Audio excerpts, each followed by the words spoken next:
और नेक्स्ट हमारे पास जो टॉपिक है वो है इंटरमॉलिक्यूलर फोर्सेस। ठीक है, देखें अभी तक हमने जो टॉपिक पढ़े वो सारे के सारे थे भाई कि भाई जिसमें हमारे पास एक एटम दूसरे एटम के साथ बॉन्ड बना रहा था। आयनिक बॉन्ड पढ़ लें तो उसमें Na जो है एक एटम था जो कि Cl के साथ बॉन्ड बना रहा था, तो दोनों एटम एटम के दरमियान में बॉन्डिंग थी। इसी तरीके से कोवलेंट बॉन्ड में आ जाएं तो कोवलेंट बॉन्ड में हाइड्रोजन हाइड्रोजन के साथ, ऑक्सीजन ऑक्सीजन के साथ, नाइट्रोजन नाइट्रोजन के साथ, वहां पे भी हमारे पास एक एटम से दूसरे एटम के दरमियान में बॉन्डिंग थी। सही है। अब इसी तरीके से अगर हम कोऑर्डिनेट कोवलेंट बॉन्ड में आते हैं जो आज हमने पढ़ा है, उसमें भी हमारे पास क्या हो रहा है कि भाई जो हमारे पास नाइट्रोजन है, सही, और जो हाइड्रोजन है, जब उनके दरमियान में covalent bonding coordinate covalent bonding हुई, सही, तो वो भी एक एटम से दूसरे एटम के दरमियान में थी। सही। अब यहाँ पे हमारे पास जो मेटालिक बॉन्डिंग हमने पढ़ी उसमें भी एक मेटल का आयन दूसरे मेटल के एटम के आयंस के साथ जो है वो जुड़ा हुआ है। सही, तो उनमें भी एटम एटम के दरमियान में बॉन्डिंग है। तो जितनी बॉन्डिंग अभी तक हमने पढ़ी है वो सारी ये एटम एटम के दरमियान में है। सही है, लेकिन इंटरमॉलिक्यूलर फोर्स का मतलब ही क्या होता है कि ये मॉलिक्यूल्स के दरमियान में होती है। गुड अब्दुल्ला, सही। तो ये किसके दरमियान में होती है? ये होती है मॉलिक्यूल्स के दरमियान में। ठीक है, तो अब जैसे कि हम यहाँ पे स्ट्रक्चर ये देख रहे हैं, सही, कि भाई यहाँ पे हमारे पास आपको ये स्ट्रक्चर नजर आ रहा होगा, ये पूरा एक मॉलिक्यूल नहीं है, सही है, बल्कि यहाँ पे हमें नजर आ रहा है कि भाई ये एक मॉलिक्यूल है, सही है, ये एक मॉलिक्यूल है, ये एक मॉलिक्यूल है, सही है, ये एक मॉलिक्यूल है, एक मॉलिक्यूल है, सही है। तो तमाम तरह हमारे पास ये जो जितने भी मॉलिक्यूल्स हैं, सही है, इन मॉलिक्यूल्स के दरमियान, सही, आपको यहाँ पे कुछ डॉटेड लाइंस जो है वो नजर आ रही होंगी। सो बेसिकली जो डॉटेड लाइंस हैं ये है हमारे पास इंटरमॉलिक्यूलर फोर्स। सही, इंटरमॉलिक्यूलर फोर्स, यानी कि ये जो एक मॉलिक्यूल है ये इस मॉलिक्यूल के साथ, और ये एक मॉलिक्यूल इस मॉलिक्यूल के साथ, ये एक मॉलिक्यूल इस मॉलिक्यूल के साथ, और ये एक मॉलिक्यूल इस मॉलिक्यूल के साथ जो है एक अट्रैक्शन रखा हुआ है, और इस फोर्स ऑफ अट्रैक्शन को हम कहते हैं क्या? Intermolecular force. ठीक है, तो वो फोर्स, सही, वो बॉन्ड जो कि मॉलिक्यूल टू मॉलिक्यूल हो, एटम टू एटम नहीं, मॉलिक्यूल टू मॉलिक्यूल हो, जो कि दो एटम्स के दो मॉलिक्यूल्स के दरमियान में हो, वो फोर्स हमारे पास क्या कहलाती है? इंटरमॉलिक्यूलर फोर्स कहलाती है। So the attractive and the repulsive force, सही, that arise between the molecules of a substance, these forces mediate the interaction between the individual molecules of a substance. सही है, यानी कि वो अट्रैक्टिव या फिर रिपल्सिव फोर्स, सही, जो कि दो मॉलिक्यूल्स के दरमियान में होती है, सही, जो कि मीडिएट करती है, सही, मीडिएट यानी कि हेल्प करती है, सही, किस में हेल्प करती है? सही, the interaction between the individual molecules of atom, यानी कि एक मॉलिक्यूल को दूसरे मॉलिक्यूल के साथ इंटरेक्ट करवाने में मदद करती है। सही, तो वो फोर्स हमारे पास क्या कहलाती है भाई? इंटरमॉलिक्यूलर फोर्स कहलाती है। क्योंकि अगर मॉलिक्यूल्स के दरमियान में कोई भी फोर्स मौजूद ना हो तो वो फिर आपस में इंटरेक्ट करेंगे ही नहीं, और जब इंटरेक्शन नहीं होगा तो रिएक्शन भी नहीं होगा। तो रिएक्शन के लिए इंटरेक्शन चाहिए और इंटरेक्शन के लिए इंटरमॉलिक्यूलर फोर्स चाहिए। सो इंटरमॉलिक्यूलर फोर्स वो फोर्स होती है जो कि दो मॉलिक्यूल्स के दरमियान में होती है और जो मदद करती है मॉलिक्यूल्स को आपस में इंटरेक्ट करने में। क्लियर हो गई बात यहाँ पे? तो अब यहाँ पे भाई इंटरमॉलिक्यूलर फोर्स जो हमारे कोर्स के अंदर मौजूद है, सही, वो दो फोर्सेज हैं। तो एक है हमारे पास यहाँ पे, सही, डायपोल डायपोल इंटरेक्शन, सही, और दूसरा जो है हमारे पास वो है हाइड्रोजन बॉन्डिंग। ठीक है, अब दोनों ही बड़ी आसान सी हैं। सही है, अब यहाँ पे हमारे पास होता क्या है कि भाई जैसे फॉर सपोज कि भाई हमारे पास यहाँ पे एक एटम है, सही, किसका भाई? HCl का। ठीक है, और दूसरा भी हमारा एटम बोल रहा हूँ भाई, मॉलिक्यूल, सॉरी, एक मॉलिक्यूल है HCl का और दूसरा मॉलिक्यूल भी हमारे पास क्या है भाई? HCl का मॉलिक्यूल है।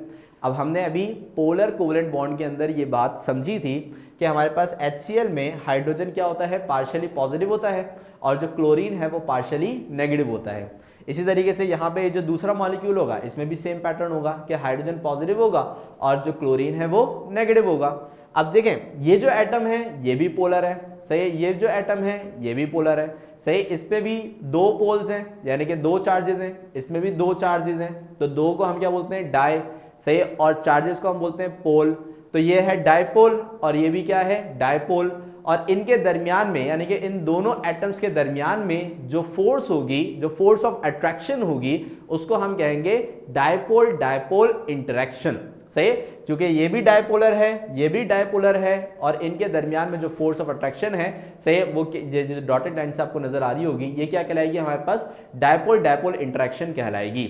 सही, अब जैसे भी हम किसी भी कंटेनर के अंदर HCl को डालते हैं तो उसमें HCl के सिर्फ जो है वो एक एटम तो नहीं होगा ना, एक मॉलिक्यूल तो नहीं होगा ना, बहुत सारे millions and trillions of molecules होंगे, सही। तो उसमें हमारे पास होगा क्या कि भाई एक मॉलिक्यूल का जो एक मॉलिक्यूल में जो हमारे पास नेगेटिवली चार्ज एंड है और जो दूसरे मॉलिक्यूल का पॉजिटिवली चार्ज एंड है, ये दोनों एक दूसरे को क्या करेंगे, अट्रैक्ट करेंगे, सही। दोनों एक दूसरे को क्या करेंगे, अट्रैक्ट करेंगे। अब सिर्फ यहाँ पे दो में नहीं होगा, सही, जितने भी मॉलिक्यूल्स हैं उन सब में ही ऐसा होगा कि भाई हमारे पास यहाँ पे जो HCl है, सही है, और फिर एक और HCl है, सही है, और फिर एक और HCl है, और फिर एक और HCl है, इस तरीके से सो ऑन। तो अब हर किसी में क्या होगा कि H पॉजिटिव है, Cl नेगेटिव है, H पॉजिटिव है, Cl नेगेटिव है, H पॉजिटिव है, Cl नेगेटिव है, H पॉजिटिव है, Cl नेगेटिव है। तो इसका जो नेगेटिव एंड है वो इसके पॉजिटिव एंड से, इसका जो नेगेटिव एंड है वो इसके पॉजिटिव एंड से, और इसका जो नेगेटिव एंड है वो इसके पॉजिटिव एंड से। सो हर एक डायपोलर मॉलिक्यूल का पॉजिटिव एंड दूसरे डायपोलर मॉलिक्यूल का नेगेटिव एंड को क्या करेगा, अपनी तरफ अट्रैक्ट करेगा। तो ये जो हमारे पास दो डायपोलर मॉलिक्यूल्स के दरमियान में जो फोर्स ऑफ अट्रैक्शन होगी, इसको हम कहते हैं डायपोल डायपोल इंटरेक्शन, सही। तो यहां पे हमारे पास होता क्या है कि भाई ये जो हमारे पास एक मॉलिक्यूल है, सही है, इसका जो नेगेटिव एंड है वो दूसरे मॉलिक्यूल के पॉजिटिव एंड को अपनी तरफ क्या करता है, अट्रैक्ट करता है, और इनके दरमियान ये जो बॉन्ड बनता है ये कहलाता है हमारे पास डायपोल डायपोल इंटरेक्शन, जो कि एक इंटरमॉलिक्यूलर फोर्स है, क्योंकि ये एक मॉलिक्यूल से दूसरे मॉलिक्यूल के दरमियान में होती है, ये एटम एटम के दरमियान में नहीं होती। अब अगर हम इसकी डेफिनेशन पढ़ें तो क्या लिखा है भाई, dipole-dipole interaction occurs when the partial charges form with in one molecule.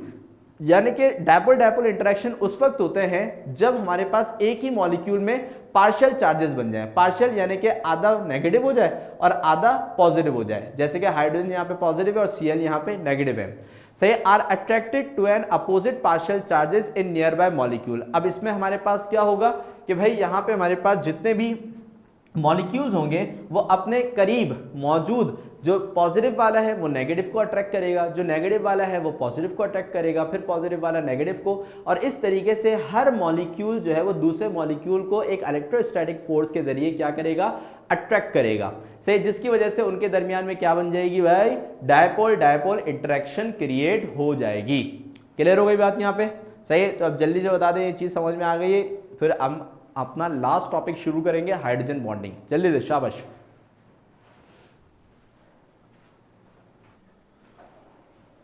इसको एक दफा देख लें और कोई भी क्वेश्चन हो तो जल्दी से पूछ लें, और अगर समझ में आ गया है तो फिर मुझे जल्दी से ओके का रिप्लाई भी कर दें।